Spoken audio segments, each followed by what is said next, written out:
Bonjour à tous et bravo à Be Cool de Deb qui n'a pas été cool avec nous. Il gagne à la surprise générale la première étape du Grand National du Trot.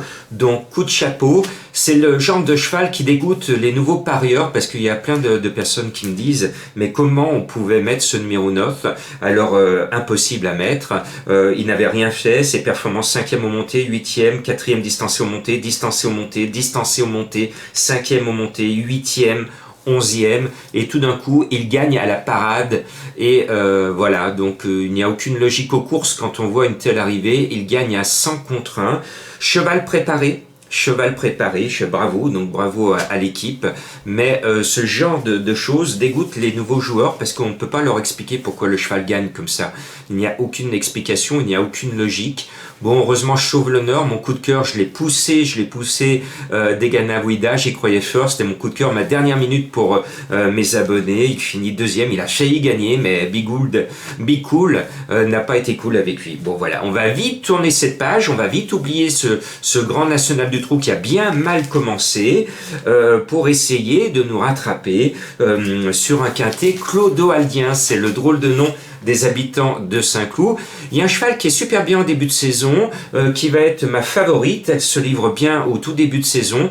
C'est sa course, c'est le 10, c'est Cressida. Moi, je la vois bien. Et puis, il y en a un qui me permet de saluer mes amis et fidèles du Maroc, Marrakech Express, le numéro 7. Souvent, je dis jouer le cheval de votre région ou de votre pays. Ben là, il porte le nom d'une très belle ville avec la fameuse place. Et mes amis marocains, si tu te souviens pas de la place, ils me disent tu te souviens du nom J'ai mal au foie et tu te souviens du nom de la place. Donc voilà, je vous salue comme quoi je connais bien votre pays. Je désire y revenir d'ailleurs pour des actions humanitaires, mais pour l'instant, à cause de la Covid, eh ben, on ne peut pas y aller pour le moment, mais bientôt, je serai, j'ose l'espérer, dans votre pays pour faire action humanitaire. Donc ce 7, c'est un cheval que j'aime bien, que je ne vais pas lâcher jusqu'à ce qu'il gagne son tiercé.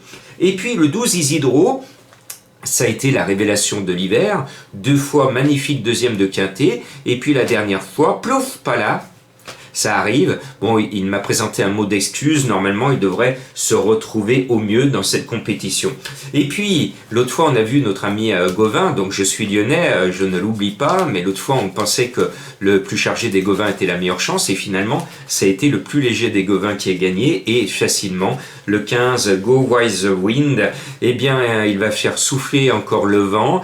Surtout que cette fois, il est associé à la cravache d'heure Boudot. Donc, normalement, vu l'impression extraordinaire qu'il a laissée récemment, il devrait répéter pour se retrouver encore une fois à l'arrivée. Et puis il y a un cheval qui fait une rentrée, mais il a tiré le 1 à la corde, il a un jockey en forme, c'est le 3 Gombermer. Il a un drôle de nom, mais il a démontré tout au long de l'année dernière qu'il avait la poiture des gros quintés, comme il est frais, sur sa fraîcheur et avec son numéro 1 à la corde, je pense qu'il peut venir grignoter un accessi.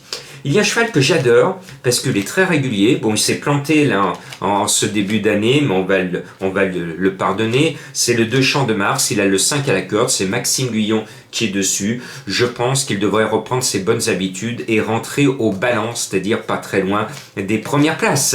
Et puis, on va mettre le roi des tiercés, on ne l'oublie pas, c'est Lance Villaro, un vieux de la vieille maintenant, ça fait 8 ans. Alors si on enlève son âge de 2 ans, c'est depuis l'âge de 3 ans qu'il fait l'arrivée des tiercés. Un coup il est là, un coup il est pas là, un coup il est là, un coup il est pas là, un coup il est là. Bon, la dernière fois il n'était pas là. Donc normalement, il devrait être là. Bon, on l'aime bien quand même. Il court comme un bon cheval de handicap. Les chevaux de handicap, ils sont comme ça. Ils font de belles performances et puis ensuite ils déçoivent pour perdre un peu de plomb sur l'échelle du handicapeur. Mais chut, je ne vous ai rien dit. Et puis, comme il y a des tocards, et on l'a vu ce mercredi, j'ai essayé de trouver, de dénicher, j'ai épluché, pour trouver un tocard qui pourrait nous casser la baraque, enfin, qui va essayer de ne pas nous casser la baraque, parce que je le glisse dans ma sélection, c'est le 16 Courcard.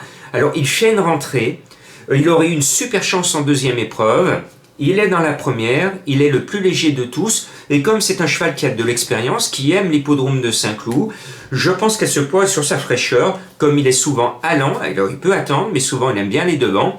Et bien s'il va devant, sur sa fraîcheur, il peut garder un petit chèque sur le poteau. Et on l'a vu cette semaine, le plus petit poids a fait l'arrivée d'un quintet. Donc je me suis dit, tiens, Et si le plus petit poids figurait encore cette fois à l'arrivée de notre quintet.